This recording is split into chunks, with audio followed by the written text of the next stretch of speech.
What's good, Keish? What's good?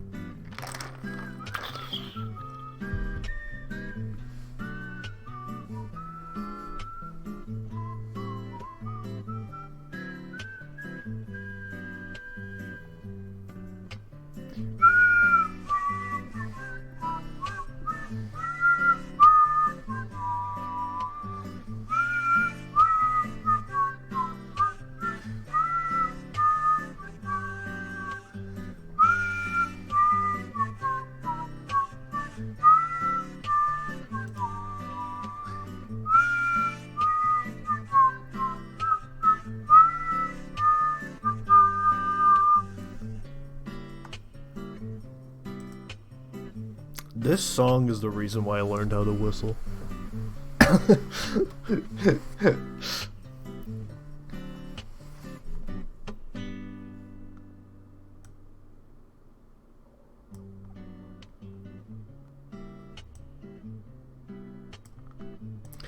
Anyways, hi.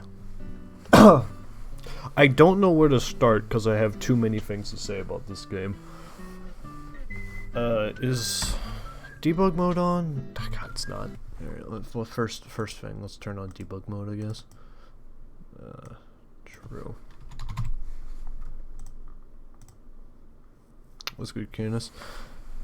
But, right, so I started making this game a bit after I finished Wacky, because Wacky took me like a month or so to make. Once that was finished, I was like, alright, I'd kind of like to make a short adventure game for the tourney as well. It was going to be directly inspired by, I Want to Become the Vegetable. I was going to make a vegetable-like. After the second stage, I was like, yeah, I should try something different. I can explain more of what that is after the first stage, but at any rate, this game had so many different names I had in mind. The first name was I Want to Become the Fruit, because it was vegetable-like, but then when I figured out like the actual scope and what I wanted the project to be, I have a few ideas, like I want to lose my mind, I want to find my mind. What else was there? I know there was one other big one.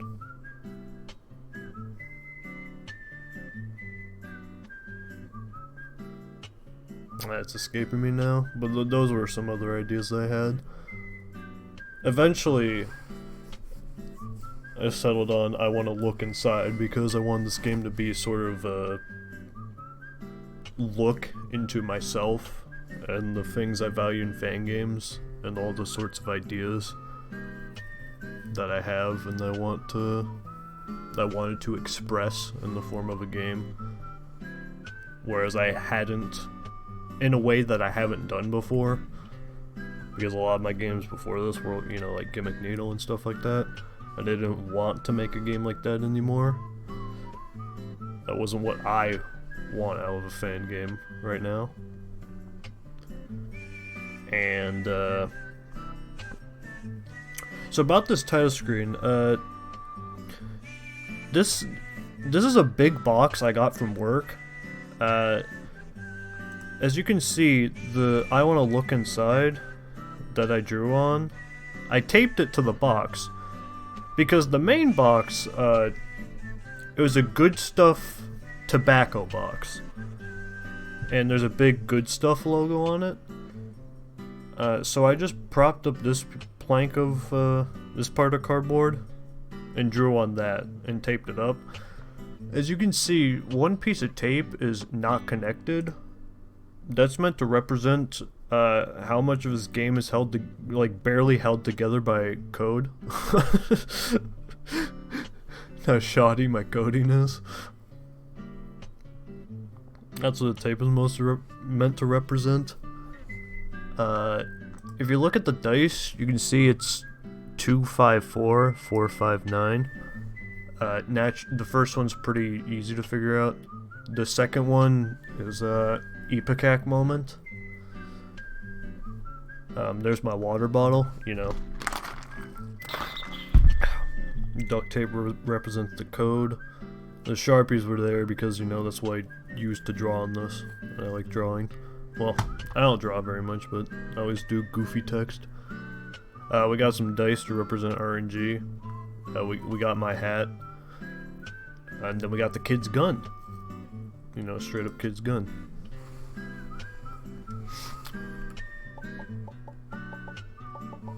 And then we got the menu, you know. Normally I go with like goofy things for very hard and impossible respectively. But I didn't care this time because I kind of A, I'd run out of ideas, and B, I want to make sure for tourney purposes people didn't pick these.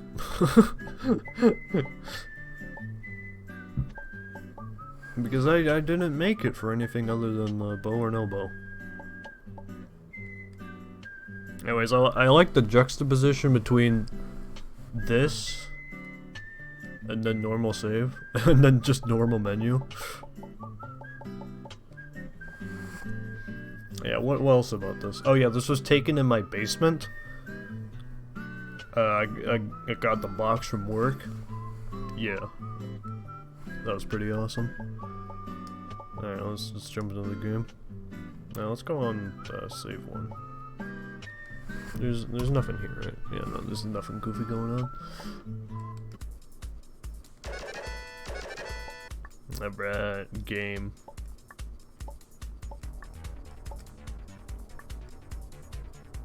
Collect all of the items to unlock this path. So, like I said, I guess I can turn this game down a bit. Like I said, this game originally was gonna be like a linear adventure game. But after like about two stages in, I was like, alright, you know what? I think it'd be better if there was a hub. Looked like Zoop. Okay, this game was not inspired by Zoop. I can tell you that much. I wish it was, but this game was not inspired by Zoop. But anywho, I didn't really know how I wanted to do the hub, but one idea I had was like, kind of how CN3 does it. How it has a lot of branchy paths, and I was gonna have it be like, you know, like an open block here, and you'd walk off and be to a stage, maybe one here would be to another stage, like it actually branches off into the stage.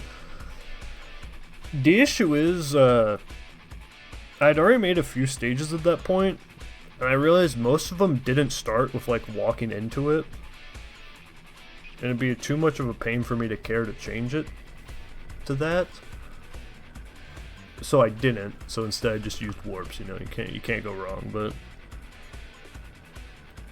yeah, then I thought about the hub, and I was like, how do I want to do this?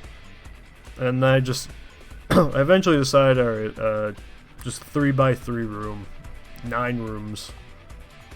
The middle is where you lead to. It's kind of like a loop. You can go both ways.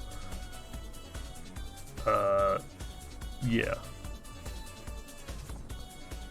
And I made this hub in like a day or two, and that was a lot of fun, because each screen I got to do something a little different. Like this is just needle, pretty much.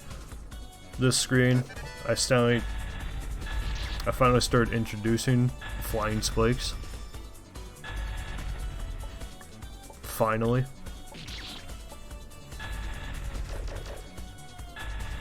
Because I like triggers.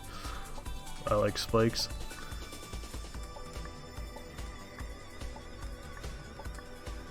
And with a lot of the design in this game, I tried to go from like an old school adventure game sort of style in the design. Which is why, you know, there's like things like this, slow moving platforms, you know, just some random spike traps. Because these are the kind of games I like to play. I like simple adventure games with fun platforming. So I wanted to do that. Anywho, here's stage 1. Traps. I'd wanted to make a trap stage to the song for like a year at this point. I just never found a good way to do it, or like found a reason to do it. And then this game showed up and I was like, alright, well, this is a good excuse finally. I'm not very good at making traps. I'm not very clever. But you know, we do what we can. We do what we can. But yeah, this stage was inspired directly. This was the first thing I made in the game. Is I imported V's trigger system because that was like the best trigger system I could think of at the time. And yeah, that opened up my world to a lot more wacky trigger shenanigans. Got key triggers and stuff like that. So I got used to using those, and that was a lot of fun. Because this, like I said, this game was originally going to be a vegetable-like. This was the first thing made for the game. Didn't turn out much like vegetable, so I kind of had to figure out something else. But you know, still fun, so it's fine. And the borders are directly inspired by Aura, because Aura is cool and borders are cool. Anyways, here's Stand on Spike. Just an all-time classic.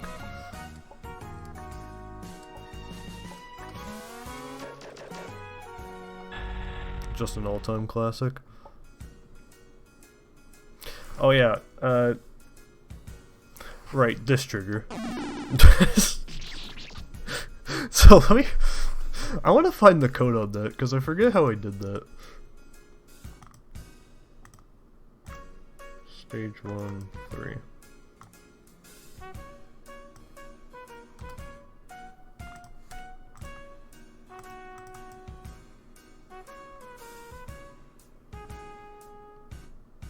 Alright, it's done inside the objects themselves.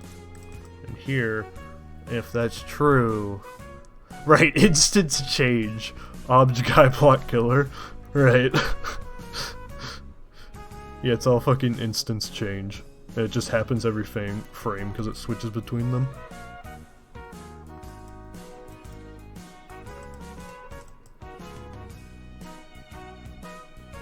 Yeah, right.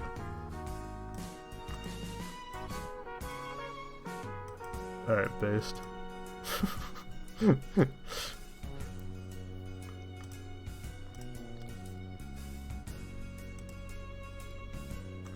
Oh yeah, also, this was made with a moving solids engine.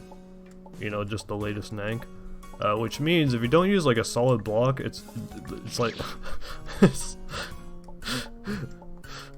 They're really, curious. They're very curious.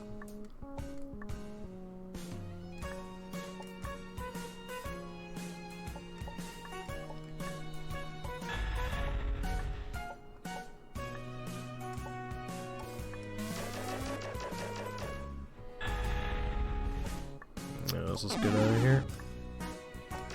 Oh, we got the TV.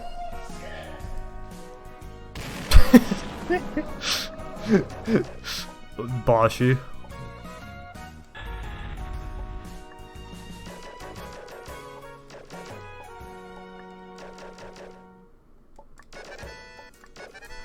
But yeah, the TV falls down the stairs. I always wanted to make a trap to that for a while, so then I did that. And also a big thing with this game is I wanted every screen to be kind of different. Like, it doesn't have to be different in a major way. But I wanted to try and make sure every screen does something a little bit different. Just to try and keep variety high. And nothing's like too stagnant and whatnot.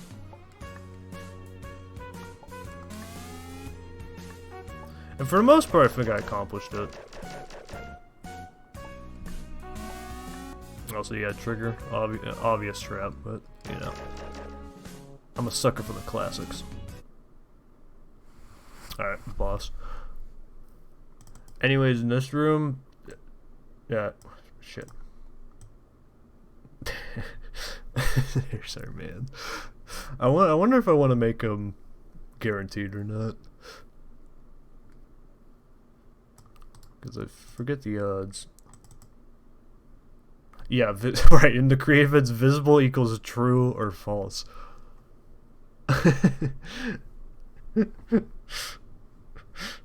Yeah. Right. I think I'll probably leave that. I do like that's kind of random. Don't save. But yeah, the moving border was also an idea I had. I remembered I remember when I had the borders, I was like, alright, I want to make sure to do something with the border, which is why the second screen, you know, you fall through the border. And then there's the moving borders. I think that was mostly inspired by See the Moon, because there's that one stage where there's like the black borders on the side and you have to go along with it. But those are vertically while these are horizontally. So I kind of had to work with that. Anyways, boss. I like easy apple fights.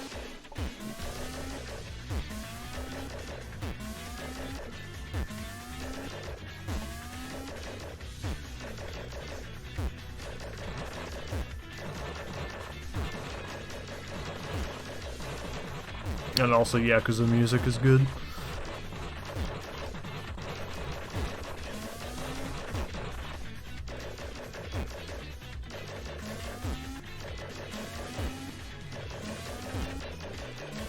I remember,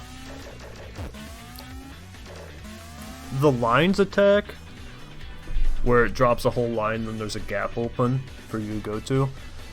That was a huge pain in the ass to code. I assume there's much better ways than how I did it. But, yeah, that was a pain to code.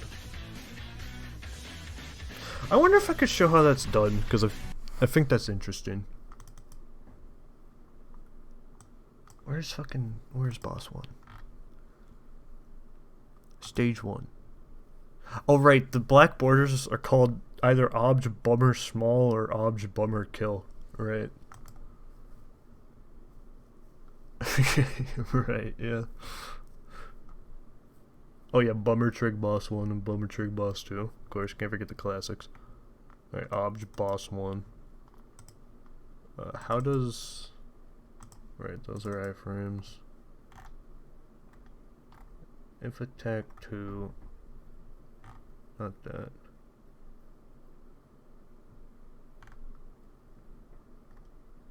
This is create, yeah, Cherry Maker. So attack 3. Alright, yeah, this is the one. Obj cherry killer dot a equals 1. Offset. Right, I remember how it's done. Hi, so there's this so there's this object, right? And this thing's entire job is to destroy cherries. And if we run a little experiment, right?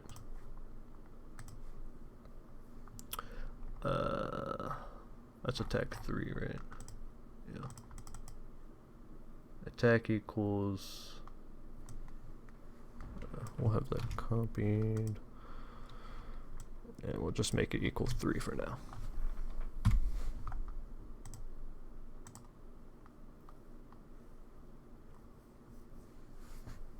this update and this commentary will probably take more than tonight, but you know, it's whatever. Gives me something to do.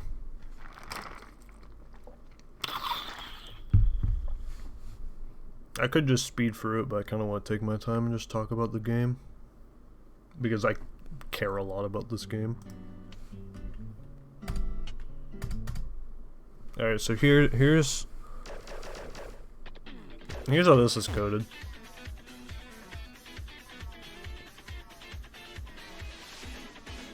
This was a pain in the ass to get working. Now, there's probably a lot better ways than that. But yeah, that was a pain in the ass to get working. You can also cherry line these. I left that in because, you know, that's cool. If you manage to do that, you're awesome. Let's see if I can do it. Let's just stand like here. Yeah, no, I'm not gonna be able to.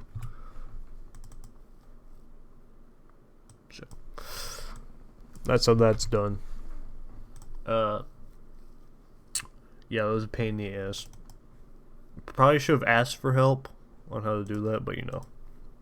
That's another thing with this game is I tried not to ask for much help with coding things because I wanted to see what I could do mostly by myself. And whether or not that was a good choice, up for debate. However, that was one thing that I valued when making this game. Was trying not to ask for too much help. Because I wanted to see what I could make mostly by myself with what I've learned over the years of making.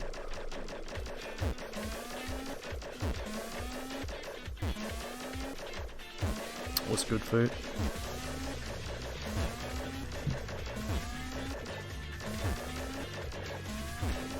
Anyways, yeah, bosses are cool. It's pretty easy. You know, much like the stage, it's pretty easy.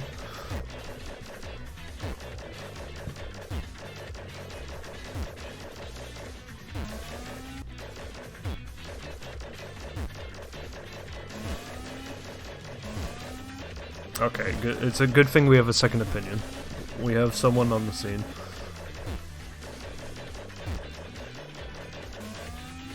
Anyways, yeah, this was one of the first ideas I had for the boss. Was the screen border like moving with it.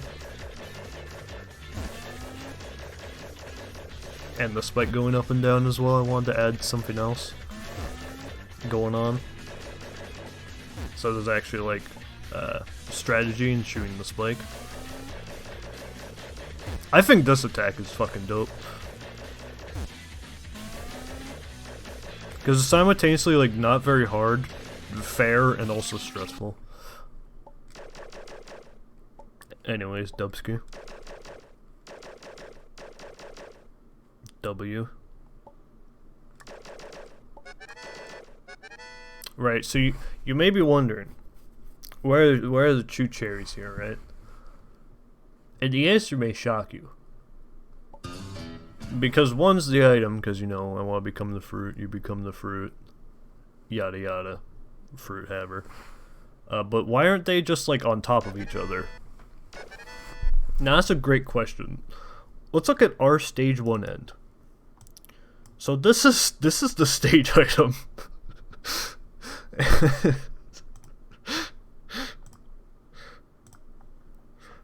And this is always a pain in the ass when placing it, because like as you can see, the spray variance is quite varied. So I just did not care. I simply did not care.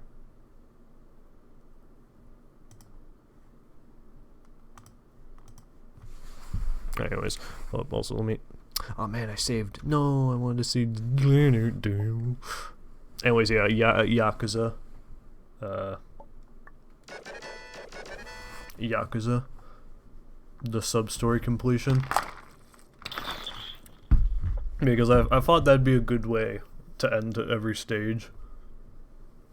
Instead of the fucking Yakuza sub-story end. Because I didn't want any stage to be like too long. I wanted them to feel like, you know, like parts of a journey.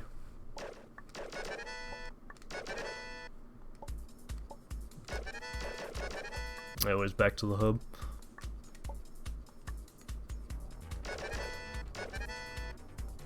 The arrow's there because to point out you can go up. Because as you can see, there's not really much that can be seen at the top. Oh yeah, to the right is a wall. It's like a pseudo trap. It wasn't meant to be a trap, it just turned out that way. Yeah, spike wall. I like moving cherries. They're like not too hard to avoid. Like moving obstacles. I like spike walls. You know, they're all pretty cool. Anyways, welcome to the Home Depot. So interesting thing about the outside. Pretty much the only thing on the original version of this game. Because I got Kuraf and Gravebound to test this game. Fun fact, I had two testers, right? They were Gravebound and Look Inside. No, they were Kuraf and Gravebound. Those are my two testers. I'm gonna say Look Inside so much tonight, but the boys, right? They've tested pretty much all my games. See, Kuraf, he finished testing it, and he was a lot of help because this was definitely one of my more out there games. Definitely one of my more adventurous takes. A lot more free thinking work. So he was very helpful in giving opinions on like a lot of different things. And then Gravebound. So he was testing it. He gave a bit of feedback, not too much. I haven't heard from him in like 9 months now. I hope he's doing well. But yeah, I haven't heard from him in a bit. So I hope he's doing alright. I know he's busy with life and stuff, but yeah, he went too deep, bro. Fuck, got vored or something, dude. He went too deep. Anyways, back to what Kuraf said about this stage. His main complaint was this was not originally a slope. That was originally just a bunch of tiny blocks that I strung together. But it was like the Home Depot not being a slope is very fucked up. So then I changed it. And he was definitely right, mind you. He was definitely right. I think this is like a pretty goofy stage. Yeah, Home Depot one. Yeah, there's the roof. There's the roof. There's the flagpole. You know. You know. The doors, the big invisible warp. Anyways, Home Depot stage. I made it because the Home Depot theme slaps, which is why there's a cat jam.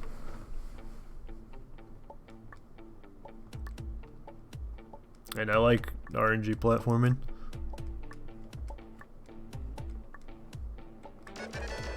I was like, I finally have solids, so I can do some goofy shit.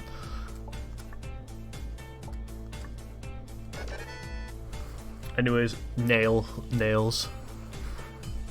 You know. We're at timber and posts. Big chillin'. Now we gotta go from aisle 22 to aisle 19.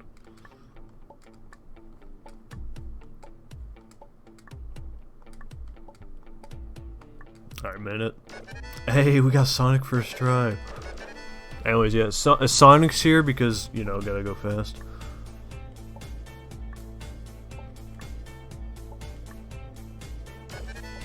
Here's the thing, right? This save is like kind of hard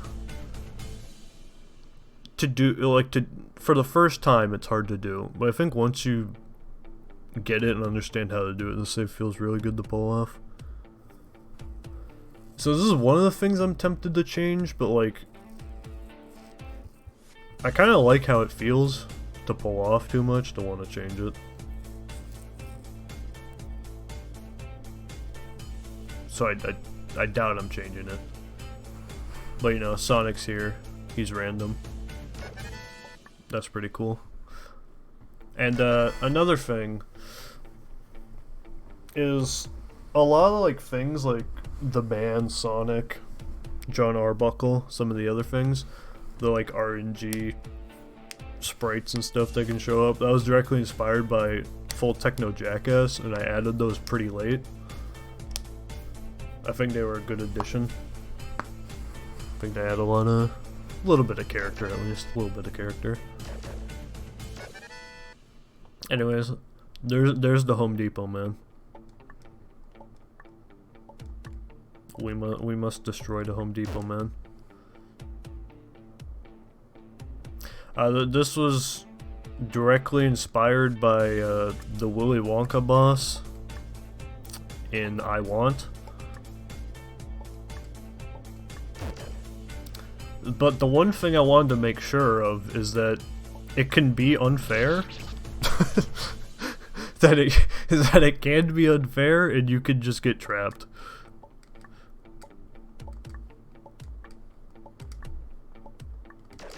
Because I feel that's important to a boss like this, is being able to just get fucked. Is it a good opinion? Probably not. But hey, it's my opinion, so that's what matters here. I know he's got lazy buff, he does random 360 cherries that pretty much do nothing or they kill you. That was intentional. Look at this Home Depot employee helping this kind gentleman. What an awesome man. Also, these Home Depot backgrounds probably take up way too much space. They're probably they were pretty big and pretty high quality, so they probably take up way too much space. But you know, that's the life. That's the life.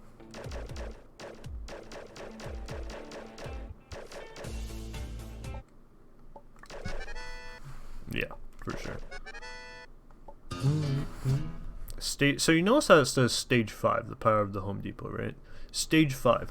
What do the stage numbers mean? Because the stage and the hub are not ordered from numbers. They are ordered in a very random and spastic fashion. The way they're ordered is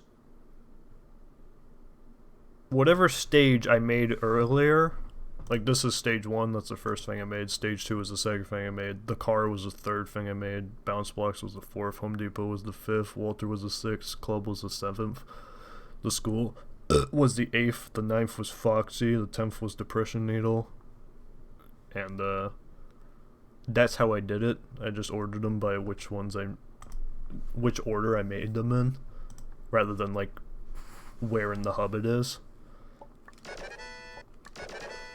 Because that's another thing directly inspired by Yakuza, is the sub-stories, you pretty much can't do them in order. You have to do them very spastically. Like you'll do sub-story 5, and then you'll do 21, and then you'll do like 36, and then you'll go back to like 10. So I kind of wanted to capture that as well. So yeah.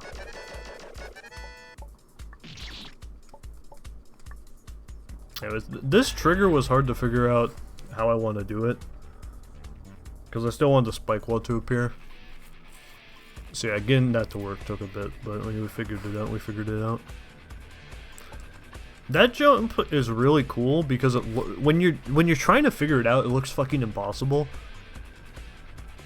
And once you figure out how to do it, it's not too hard. It's not like super easy, but it's not that hard once you understand how.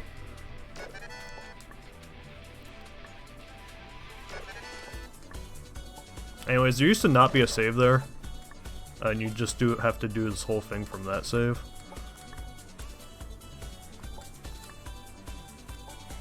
And then Karaf was like, yo, you should put a save. There also wasn't a save here as well. Because my thought would be, you know, people would get here and then they drop down because there's a save right here. Now, it's entirely logical to think that Pit would kill you. So most people don't tend to go down there. I think it is entirely logical to think that Pit would kill you. So what I am gonna add... Yeah, also here's the hub room. Bong!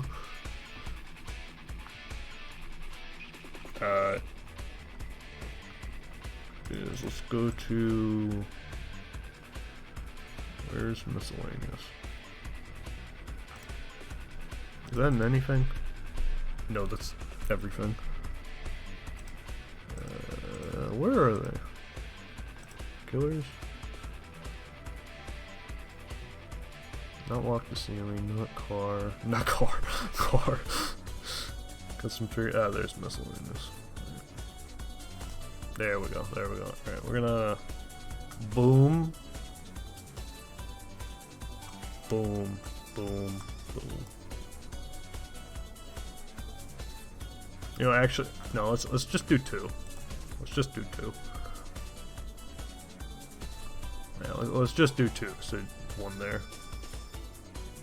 Under the save. Could do that. Could do that.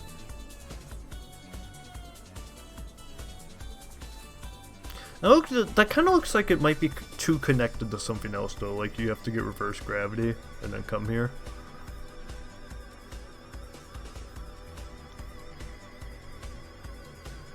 Looks like I kind of want to stick to the 2.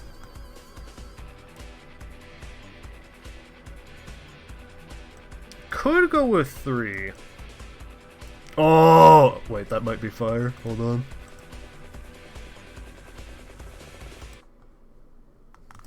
Hold on, let's compile this.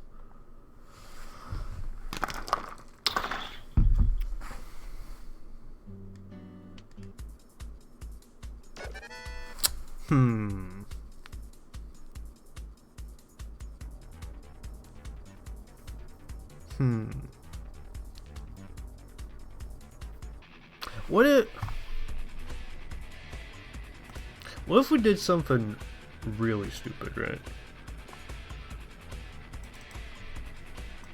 Like, just throwing out ideas, right? Just throwing out ideas, right?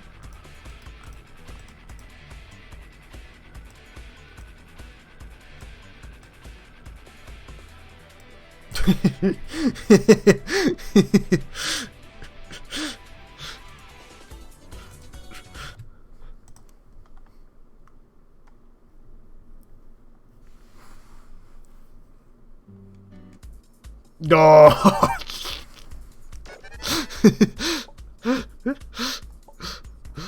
That might be the one. That might be the one. You got the arrow pointing up and the arrow pointing down out.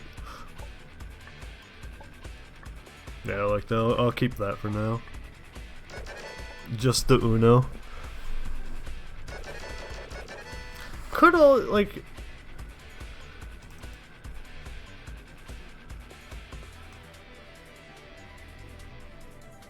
Oh, definitely not. That's not what I'm worried about. However, I am picking up what you're putting down because you could go like.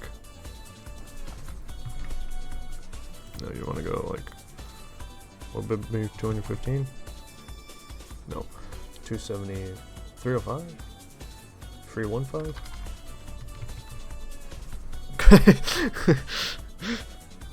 Oh wait, hold on. We could do this.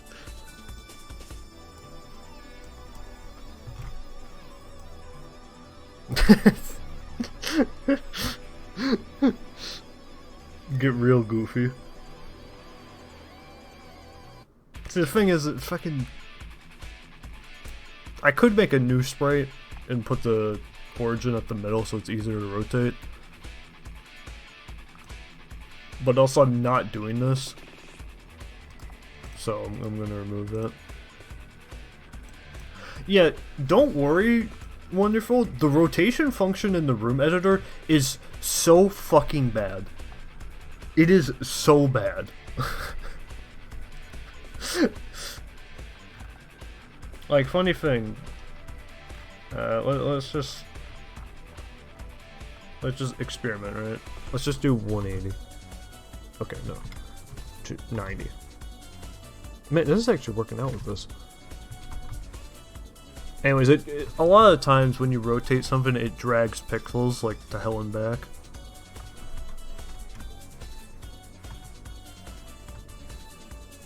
But now it's kind of popping off. What the fuck?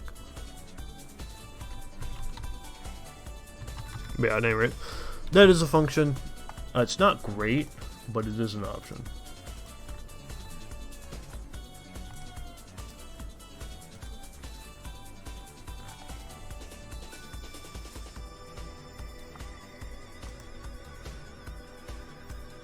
Yeah. Let's go 90.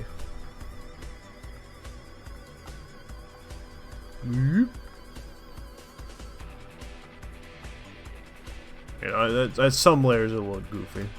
Anyways, I'm not good at showing it off, so we can ride past it. Oh yeah, what? Look at all the cars.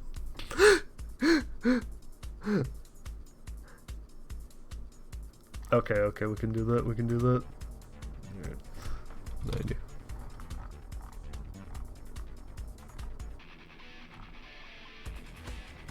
Alright, did it work? I mean, we can always just go like, I don't know, 30. Damn, these gravity arrows are actually popping off.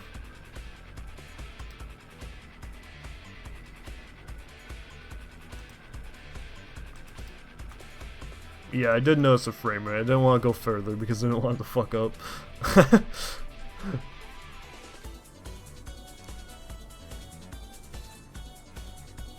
Well, I'm using Game Maker Studio. And I used a fan game engine. However, I made most of this. Anyways, the parking lot. All the items, they start with the car. That's the first pickup item because it's the biggest.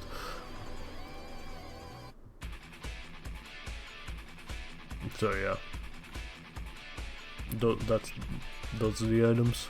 It's always fun to look at.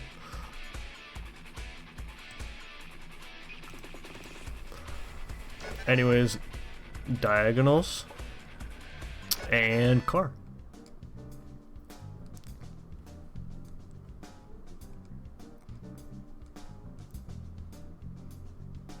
Alright, so this stage was directly inspired by Deadly Premonition. Because in Deadly Premonition, you have to do a lot of driving, right? And the driving in Deadly Premonition fucking sucks. And does not control. Like, you do not have control.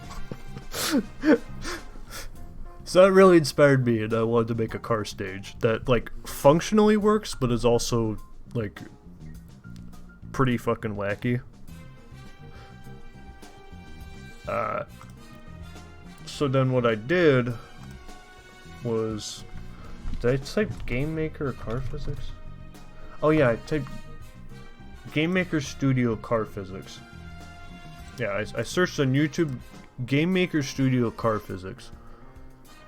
And found this. And once you know it, there it is.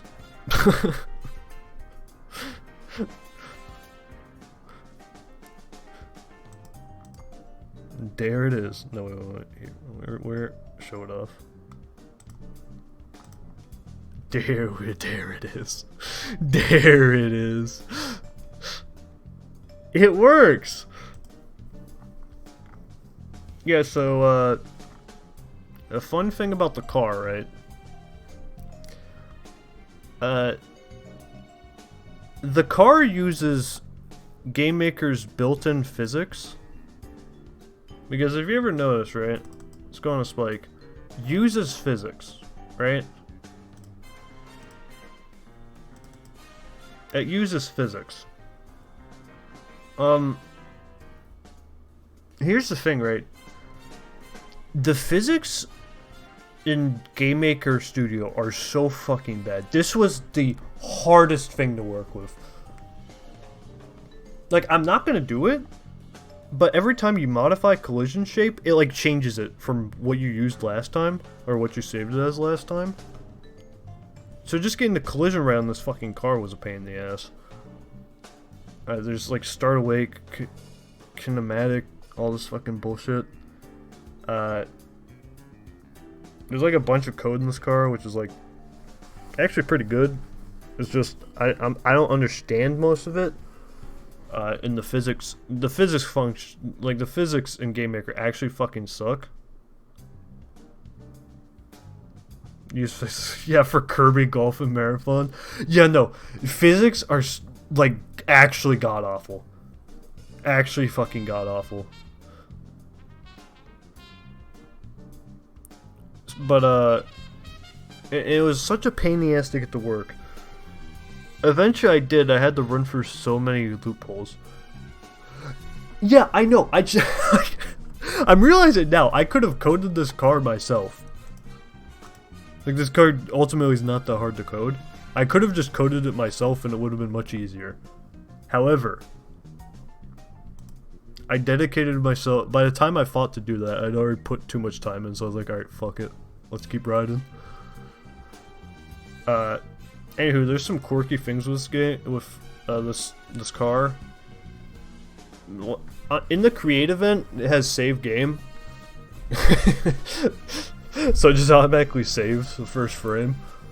Because I didn't want to fuck around and implement saves, because those just... nothing would work with physics. Like, actually nothing would fucking work with physics. And there's all sorts of goofy stuff. Now let's get the cat. Yeah, the cat. Yeah. Shit. Alright, yeah, that's a cool function, right? You see that? Here's the actual function. So this should, like, you know, like, and burst out. Guess what doesn't work when physics are involved? Nothing works when physics are involved. So this is what happens with this code. It's just disaster. It's just disaster. Invisible object player in the top left corner. Based.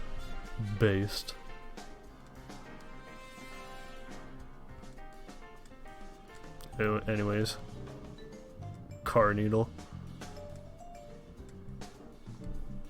Diagonal. Corner.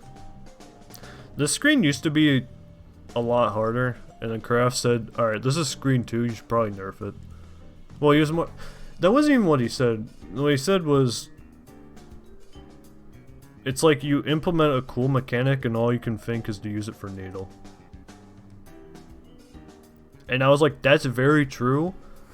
And I want this screen to be like, you know, still a segue to get used to the mechanic. So I just nerfed it. So like, you know, it's easier to do and gets you used to the mechanic. Now here's this screen. I don't know where I came up with this idea, but this is a bagger. Do not leave the cage.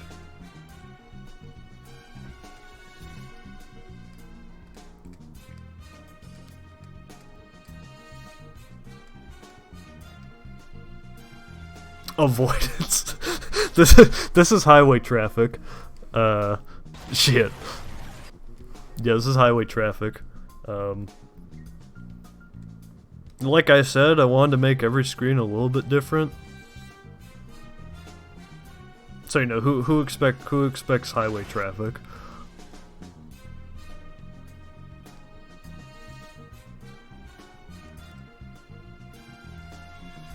Oh, and another thing, I kind of wanted these cherries to do more things than just go left, right, up, and down. However, like I showed with that function earlier, nothing fucking works. so eventually I had to find some more functions that would actually work. And let me find these. Yeah, ObjCar A1, ObjCar A2. Now let's see. Yeah, there's speed. Yeah, fizz speed underscore x. Yeah, because you have to use fizz phi speed underscore x equals speed, and basically do it like this for everything.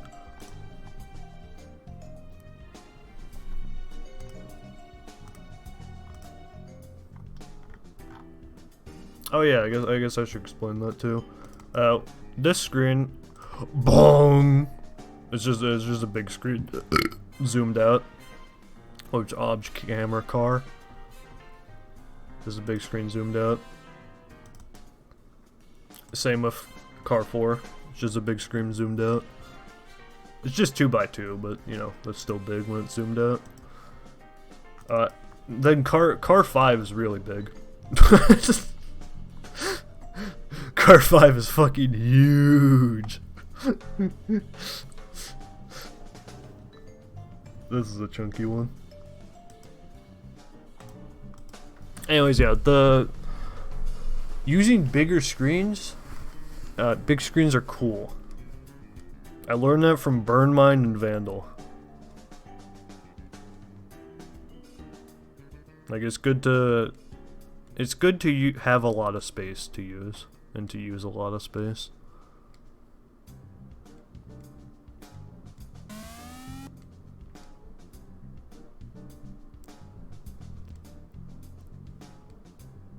So anyways, avoidance.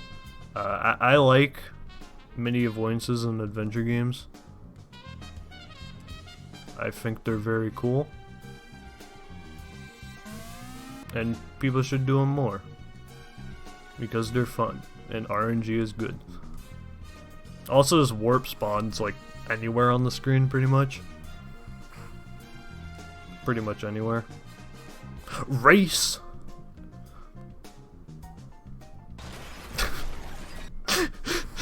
So, this is funny because the original car race. No, he couldn't finish the race.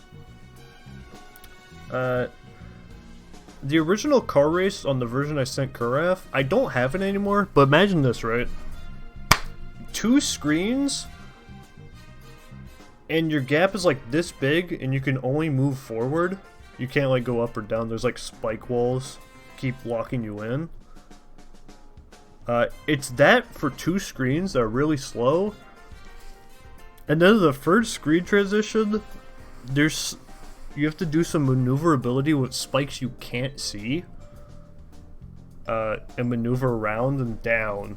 And then you have to rush to the finish line.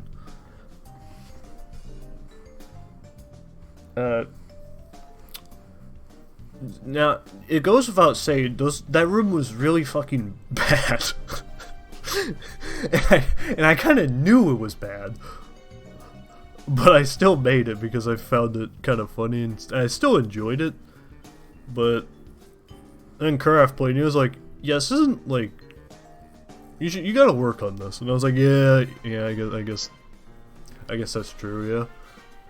I'm glad you told me that because it made me make this, and the reason I made this was because I realized, hey, what with the car did I not abuse? Well, I didn't really abuse the speed and drifting of it. So, why don't I make something that forces you to? And so we have the race. Damn it.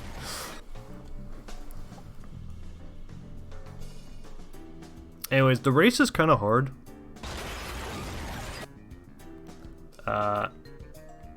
I don't know if I want to nerf it or not.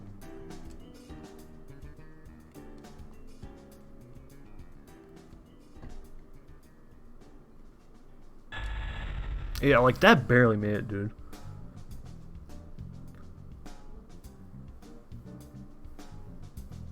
Here's the thing, right? On the one hand, I kind of want to nerf this. On the other hand, I don't know how. Yeah, you can fit for the squish diagonal. Fun fact. Because this game was made for the I Wanna tourney, I pretty much watched anyone who recorded this game. I watched their playthrough. Big Man, I think they go by... It's BV, but I think it's Eva now? Ava? That guy with the fucking high cat emote. That guy. He did the hyper diagonal and got to the warp. I still don't know how he did it. Like, I'm still baffled by him just casually doing it.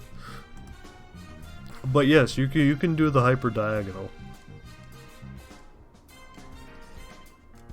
I knew you could do the hyper diagonal. What I didn't know is whether you could do it and like still have enough time to get to the warp. But hey, he proved that you can. Or they proved that you can.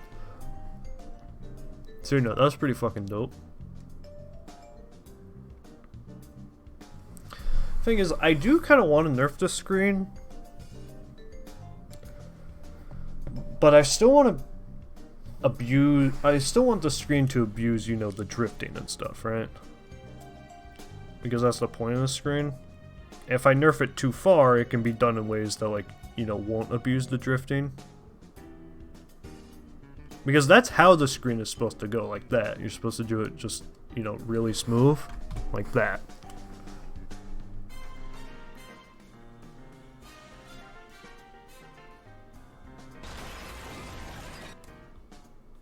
Yeah, that's probably the only thing I do is just slow down the other racer by a tad bit. Because, like, once you get it, you can consistently get it. However, I've done this screen a lot. At this point, I'm probably too good at this screen to judge it fairly. But yeah, I would like to lower how fast this car goes, because I do completely feel that every journey should have challenges. But I don't think the reasons why this screen is hard or kind of makes it unfun to play are good. So I want to slow this down by a tiny bit. Let's do 3 point... Let's do 3.15. Let's see how that looks.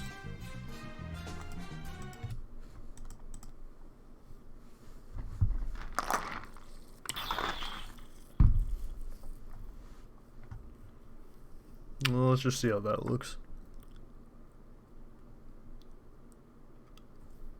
Because I'm not sure if I want to nerf it by a full second, but half a second, that might be the one.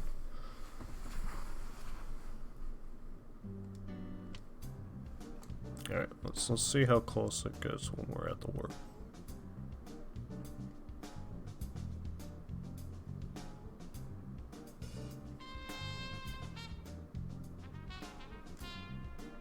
That was still too close. We gotta go further. We gotta go beyond. Let's go for the one.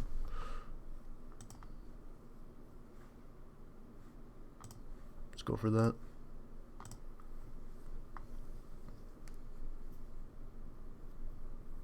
Anywho, I do really like the race screen. I just do think it's a little too tight. You actually, oh my fucking, you actually made your name Skulkle.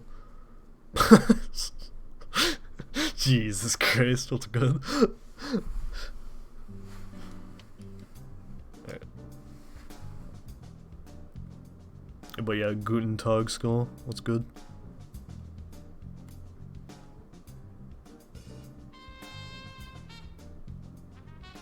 Okay, yeah, no, that's what I'm looking, like, That's what I'm waiting for. That's what it's all about. Every other variation of Skull do mistake it. Yeah, that's fucked up. That's sad. That's fucked up. That's unfortunate. Man, I think this is the right speed for the car to go. Just a slight nerf, not by much, but if you slow down on a turn or two, you'll be fine. Yeah, highway traffic.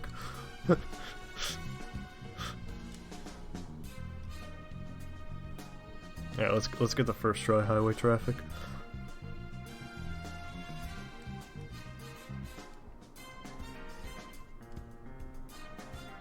Let's get it.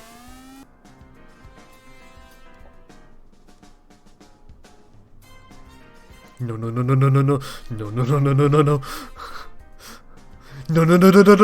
Oh! Maneuverability. Holy fuck. I'm so good. And it spawned right on me. Alright. Let's get this one more time. Oh yeah, the collision on these spikes is slightly off, so you can, that turn is more lenient than you think. Clear. Alright, now parallel parking. Now this is something I will not be changing.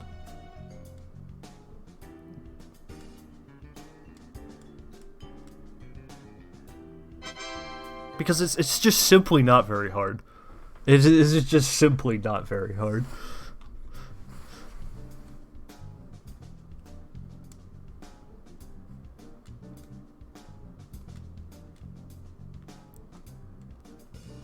Anyways, yeah, this, right? Little known lore. I only showed, like... I tried to keep, most of the games I made for the tourney pretty under wraps because, you know, blind game, blind tourney, yada yada. I showed off the car to Nader and RD2E, and I think maybe V as well. I forget who all was in the call. But I showed it off to them, and this is why I only made like 2 or 3 screens of the car. And RD was like, yo, what if you made parallel parking? And I was like, my god, you're a genius.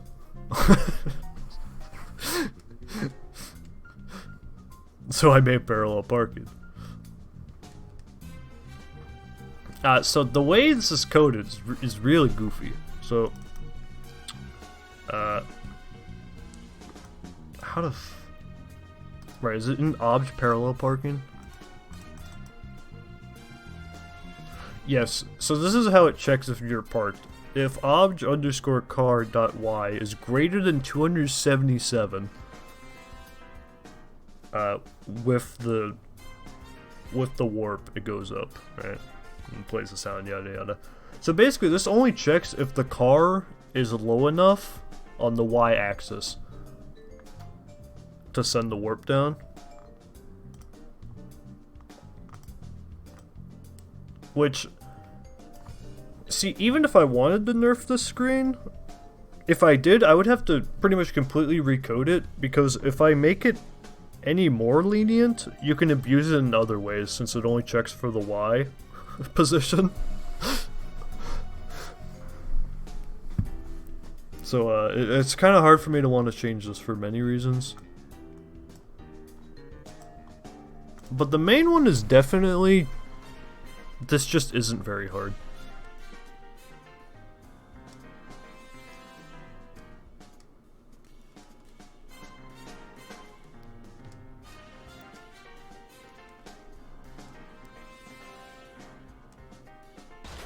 Damn. Alright, I got it twice in a row, that's fine.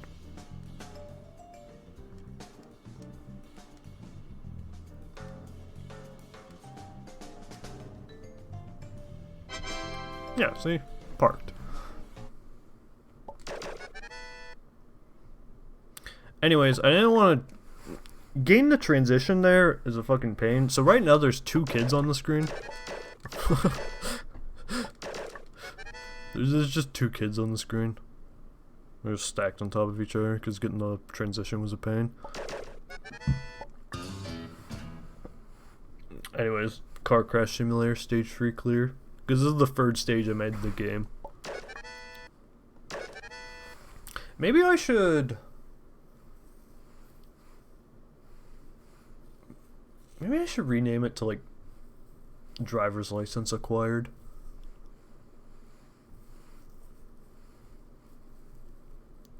Boating school clear. But I think it's everyone already says like, you know, I got the driver's license and all that shit, so I don't think I need to change it. Anyways, you spawn back in, you spawn over the pit. Because I think that's goofy. Those are the kind of traps I like. Just kind of slapstick wabam.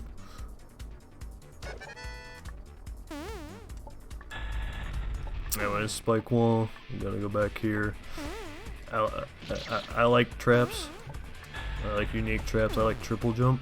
That's pretty cool. I like when things are combined in cool ways. I like fake blocks. Those are pretty cool, I think. Anyways, this stage used to be, for a while in most test versions, this stage here used to be the Cabaret Club. However, I swapped it out for the walk the ceiling stage, and I made this one the Cabaret Club because I feel going from car right to the Cabaret Club is maybe a bit too bombastic. However, the hub is pretty open-ended, so you can kind of go in whatever order. So it didn't end up mattering too much, but I do think it's kind of better for the pacing or some shit.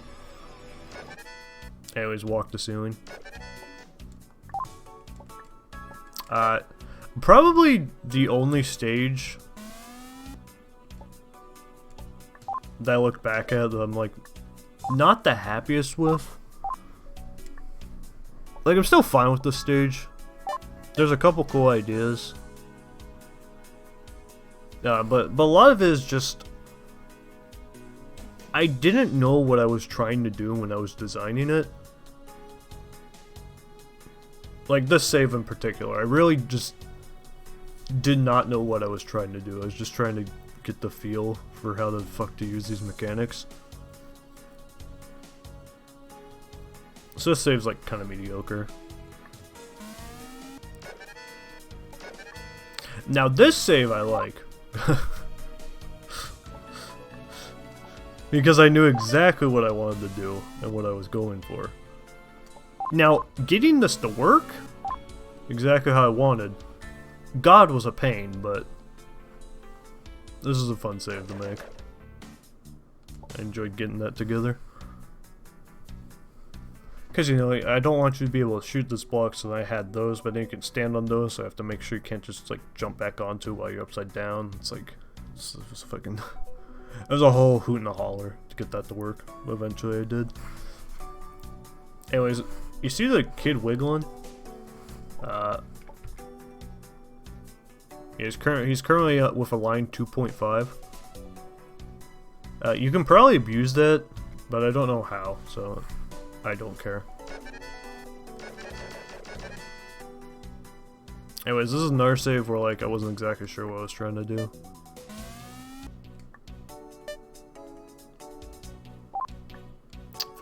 Yeah, no, and then we have to go up here. But actually, I do actually like this save. This one you kind of have to, you know, you go up and down, then you have to go over here.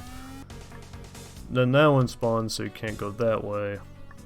Then you gotta hit that, come back around, and hit this now, and then, you know, go. Then you gotta hit that. Now you can go through here. Now you can hit this, land here, hit that, and win. So yeah, there's a bit going on. There's a bit going on.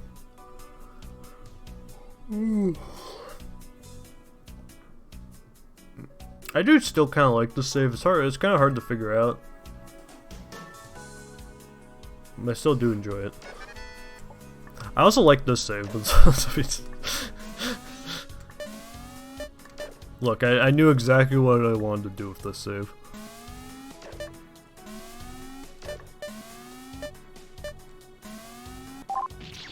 It was somehow make it work. Also, you can like... You can do that. And I'm definitely leaving that in, because that's pretty cool. But yeah. I always wanted to try and do something like this, you know, where you like loop-de-loop and then go. And it's hard to do. I can say it's hard to do, but I enjoyed doing it.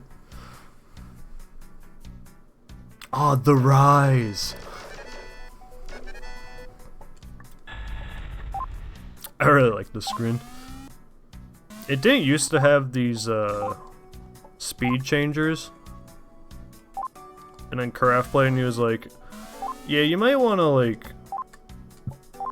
He didn't say to add speed changes, but he was like, there's a lot of points where you just kind of wait on the rise without having to do anything.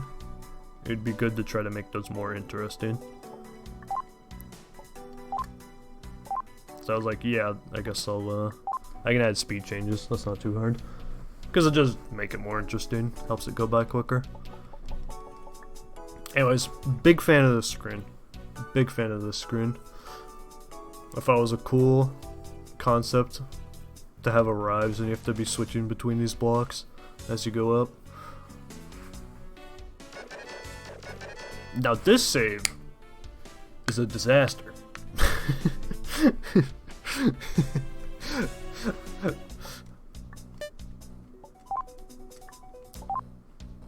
That's probably the best way I can put it.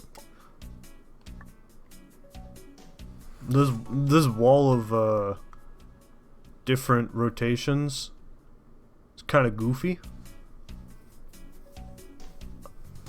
And yeah. Yeah, it ain't as charming as you expected. But anyways, this is like this whole line is a disaster, and it was meant to be that. You know, what did they call it, like Picasso? I don't know. Disaster artist. It doesn't mean it's good, but there was thought put into it. Anywho, the thing is, right, if I did want to change this, yeah, Van Gogh's. If I did want to change this stage, I'd pretty much have to completely rework at least 2 screens. And I don't want to do that. So it's just gonna mostly stay how it is.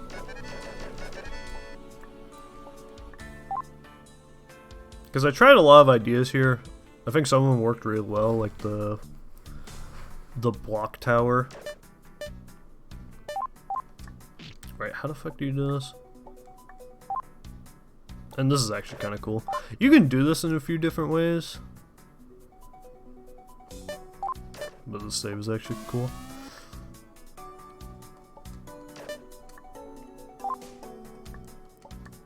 Then you go here, get at that, then you can leave. Alright, not cat. There's our cat. There he is. Anyways, yeah, luck.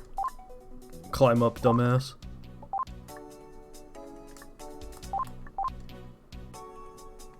And now I can do this. Now I can leave.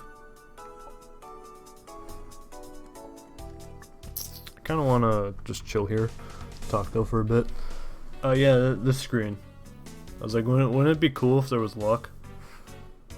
Because they don't want to make a boss for the stage, but I did want to have some sort of luck involved. I thought this was pretty unique and novel. Have to climb with randomly falling changing blocks, and of course a lot of apples. And I added the cat there because, I mean, I didn't need the space, and to make something interesting happen is entirely my philosophy. Anyways, now we leave. And, fun fact with the exit being to the left here, originally, this was stage 2, because this is going to be a linear adventure game. The plan was you go through the vegetable stage, then there'd be like a room where there's a path upward, and a path to the right. And you'd walk to the right, and then you'd go through this whole stage, and loop back around to here, leave, and you'd go back and like be able to flip gravity, and then you go up to the next stage at the top. And that was going to be like either the third or final stage. See now, issue, right? I made the stage way harder than the first one. Because as soon as I got my hands on these gimmicks, I was like, alright, it's gimmick needle time. And I got too saucy with it. So eventually I changed course and went for more open-ended adventure. Definitely think that was the right point. Definitely think that was the right thing to do. Right, you can't shoot it from there. You can get to it from here, but you can't shoot it from there, which is fine. Anyways, Gimmick Needle in 2021. This game released in 2022.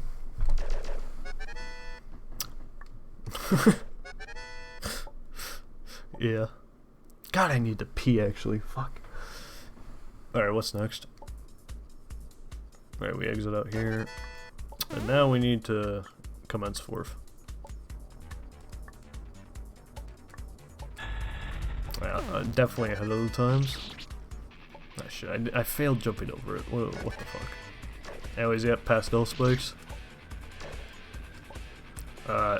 Azure is pretty cool. Look out for the Farewell medley.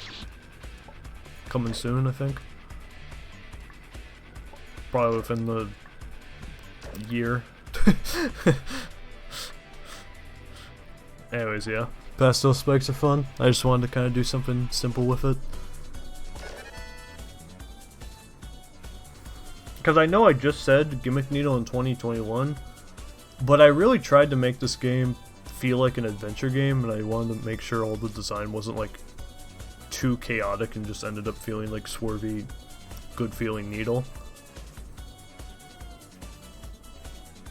So I just wanted to do something simple here. It still feels good, simple, and it's fun, so that worked out.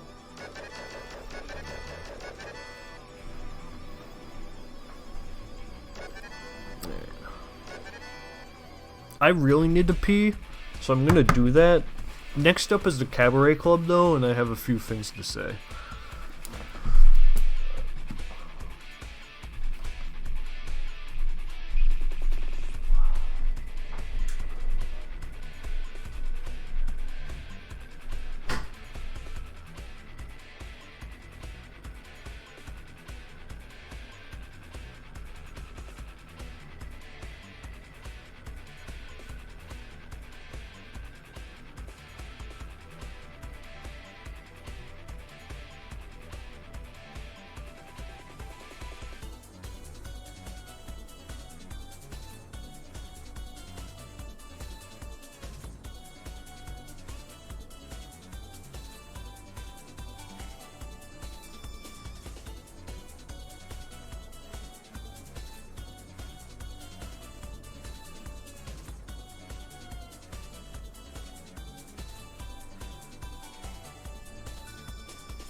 Anyways, yeah, Kale Mandu, very based. I never watched the dev commentaries, but those are probably pretty cool.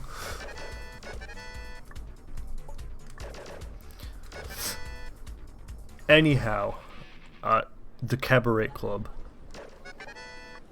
Club Sunshine. Hitting the buttons when they turn red. Collect $60,000 before the song is over. Spikes will freeze you in place for 3 seconds. They also add a death to the death count. Anyways, yeah, there's Majima. There's Kiryu. They're random.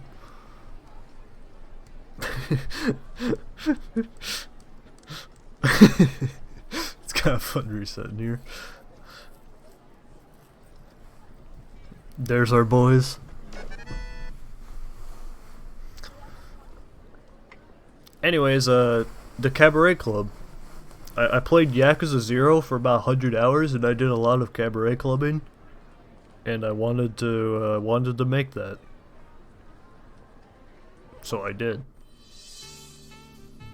Welcome, guests. Welcome! So yeah, I made it.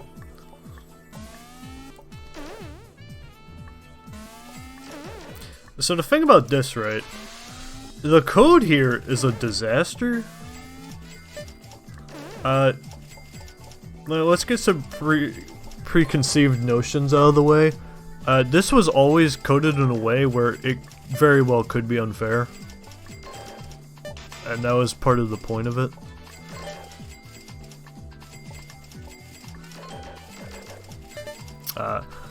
What I can say, however,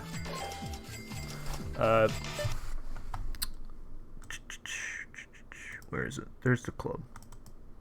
Oh yeah, the big white screen. Right. Yeah, so this is the room where the intro cutscene is done. This is pretty good. Where did I forget? There's the main club.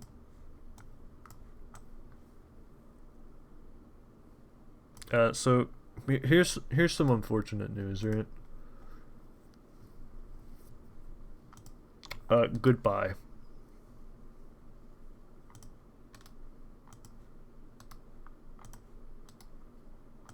I don't think those spikes add really anything to this to make it any more interesting. And they're just kind of annoying. And they feel horrible to run into. When you already have to fight against fucking getting to the buttons in time. And all of the visual effects going on and shit, and then the RNG spikes falling from the ceiling later on. I don't feel those spikes really add anything. So I will be removing those.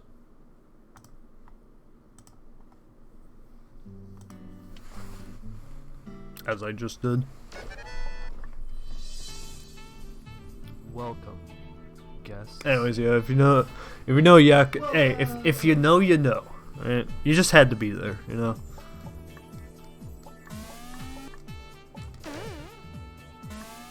Anyways, yeah, cabaret clubbing's fun. Yakuza 0 is pretty cool.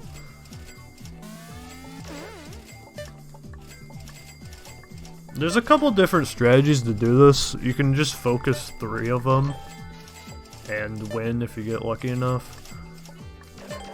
You can try to run around and get them all. That's typically what I do.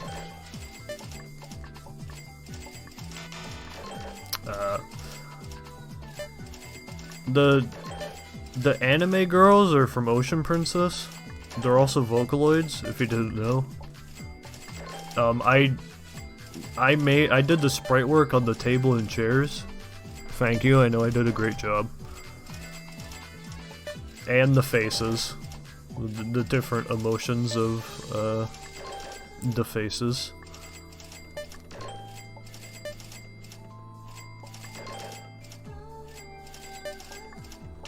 Shit, that was kind of rough. Alright, we're missing the top left one. That's fine. No! Fuck! Alright, fuck him. The bottom left guy is getting cooked. Purple guy is getting cooked. No, that one spawned in? Bruh. Nah, I'm not making it. Down here should be next though.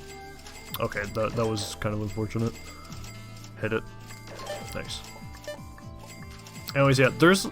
The thing with this is all these buttons are on their own timers, and there's like a million timers going on at the same time. So it can lead to some unfair combinations. But hey, that's just the Cabaret Club in business, baby. That's working the 9 to 5, you know, you can't always, like, you can't be everywhere at all times.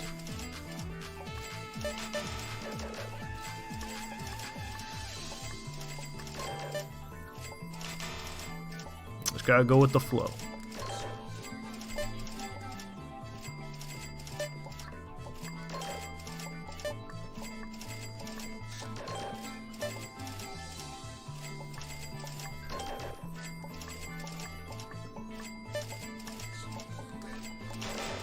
Anyways, yeah, I really like the Cabaret Club in this.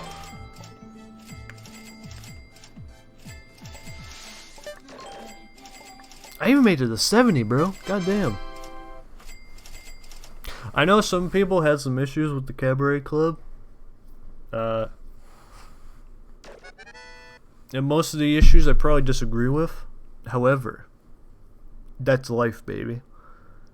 I do think removing those moving spikes, though, is definitely will help out, because I don't think they're very interesting.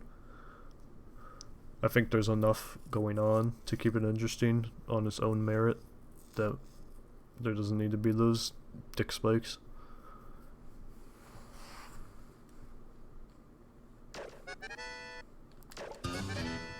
Cabaret Clubbing Legend.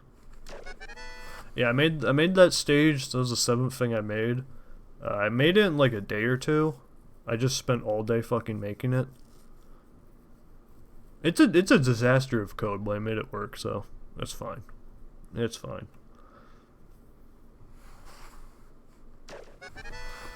Yeah, car I made in a few days. Stage 1 I made in a few days, I think.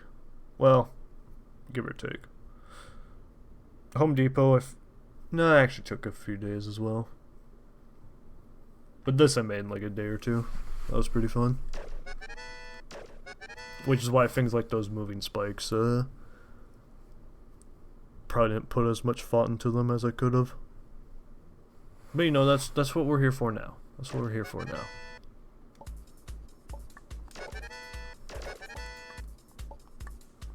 Anyways, Cabaret Club clear. Big fan of that stage. Yoshi! I lost.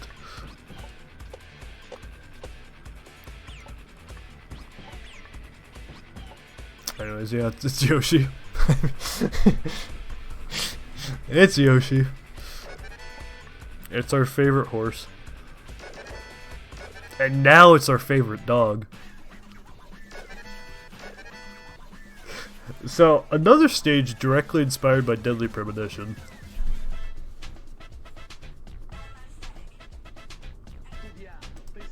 Hold on, I just want to watch this.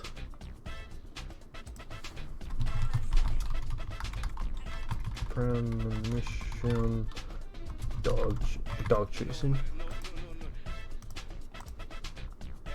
No man, no. Check this out. Check this out. Maybe I should just make the song absurdly loud compared to everything else, because this song is a fucking jammer.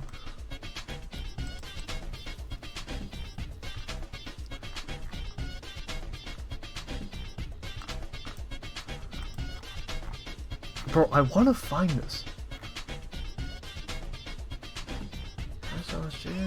Turn it up. Germa did a stream of Deadly Premonition? Brother. Everyone got their hands on this game.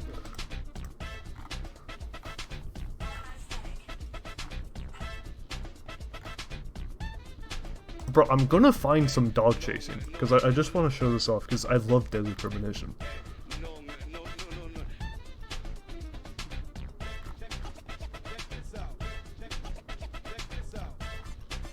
Okay, is there a Deadly Premonition long play? There is.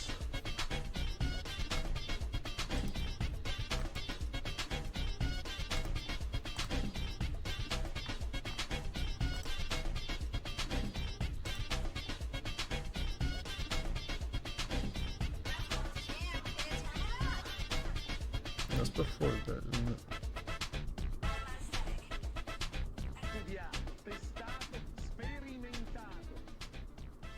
Oh, okay. Here we go. Why did I open Microsoft Word? God damn it.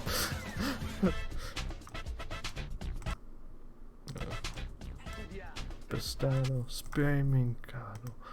Alright, so this is what the stage is inspired directly by. Let's have a group viewing session of Deadly Premonition. Let's get rolling then. Oh, she has that. I guess that's a fucking Okay. thing you can do. I'm counting on you, Willie. We can just give her a costume. That's pretty best. Shumei doesn't have that. Not counting on me, though, are you? Jeez. What's good, FK?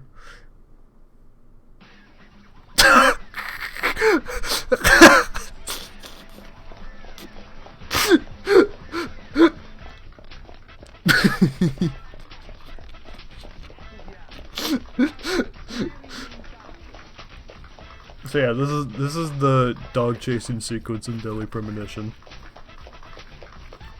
So fun thing about this dog, if you tag too far behind or run slightly ahead of it, it'll like reset you and like, whoa, you're going so far away, dude, and then you like go back to the start.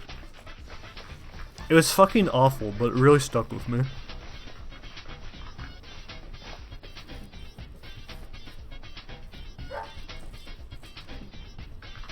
Let's go, Willie. Let's go, Willie.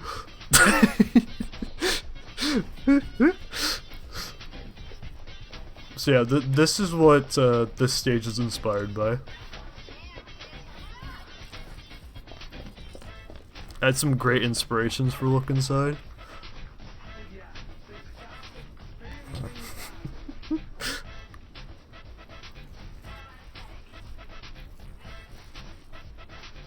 I do. They like stop and talk a million times along this chase. No, man, no, no, no, no.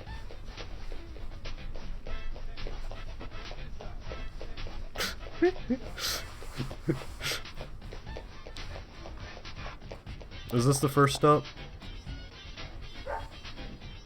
No, he's still running. Bro, what the fuck? How hard does Deputy Willie go? Oh, here's the first stop. Right? Yeah. He can be a little selfish, but he's a good dog. He stayed with me all this time, through all the good and the bad. How long have you been together? Oh, we go back a long time. I can't even remember a time when he wasn't around. I had a dog when I was small, too. He was a beagle, so we named him B. Stupid name, I know.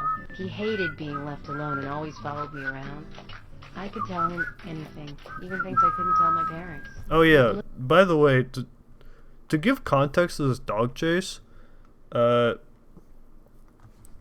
chasing the dog to find where, I guess, spoilers for Deadly Premonition if you care. I can say, what I say will not make sense anywho, so it's fine. But, York gets kidnapped and is held somewhere, but the Deputy Willie caught a scent of York and is currently on the hunt to find him. So that leads to us just chasing the dog around while the dog figures out what the fuck's going on. And we just stop and have like a fucking 15-minute conversation while we're looking for our missing our missing person. you know? Because of course, Look into my why wouldn't eyes we? and listen intently to anything I had to say. It's like he sympathized, and he didn't make fun of me. He would just listen. When I was done talking, he'd put a paw on my thigh. My worries just faded away when he did that. Made me feel like I was just a fool for worrying so much. Dogs are great that way. Oh, yeah. Sometimes I think they got a lot more wisdom than us humans, even if they are betrayed. They don't see it that way. Sure sounds foolish, but you know dogs, why they're always Yeah. you know. And you know, after they're done talking, right back into it.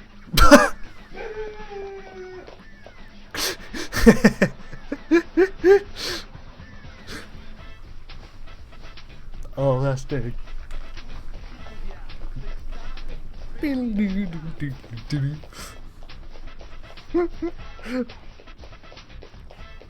So then they do that for a bit, and then there's like a cutoff to that, and then it goes back to them chasing.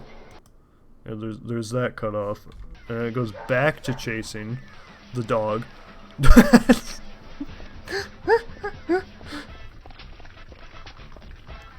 Yeah. Sperigato. So yeah, this was one of my favorite parts of Deadly Premonition and really stuck out to me.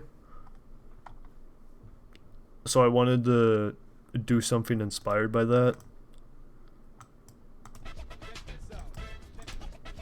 You know, of course, I had to bring back my good old pal and colleague, Mr. Specimen W, Mr. Walter. Let's get in here. Let's get it. Alright, anyways, you can't leave this field or else it kills you.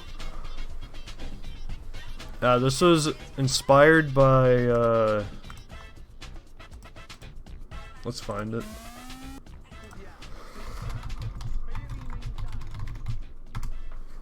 Let's find the inspiration.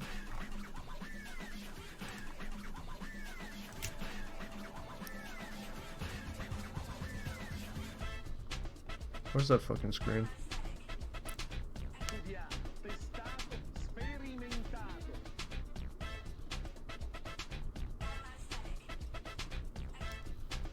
Is there a stage before it?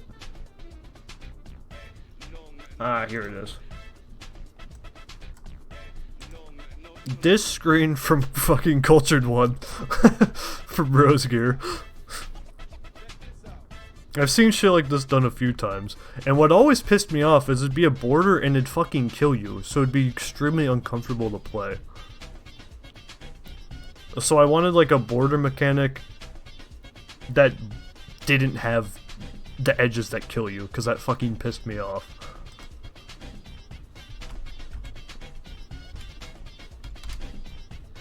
So yeah, this is like the first thing I could think of when I was thinking of gimmicks like this, and I was like, oh yeah, I hate this about it, so let's not do that, but have like a similar concept.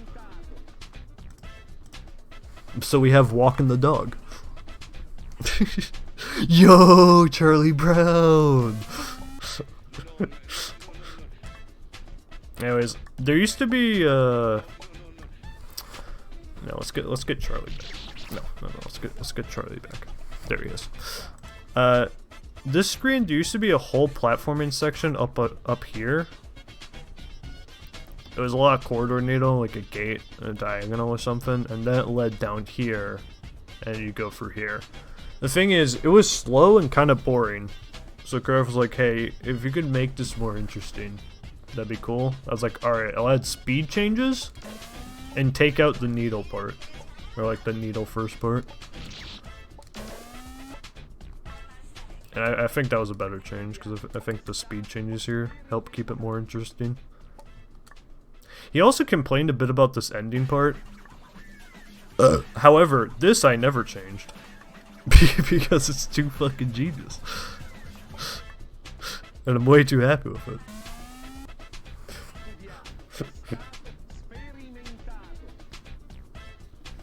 Rose Gear thing is also simply not made around the gimmick. Plays like it's just needle and the border thing was an afterthought. Yeah.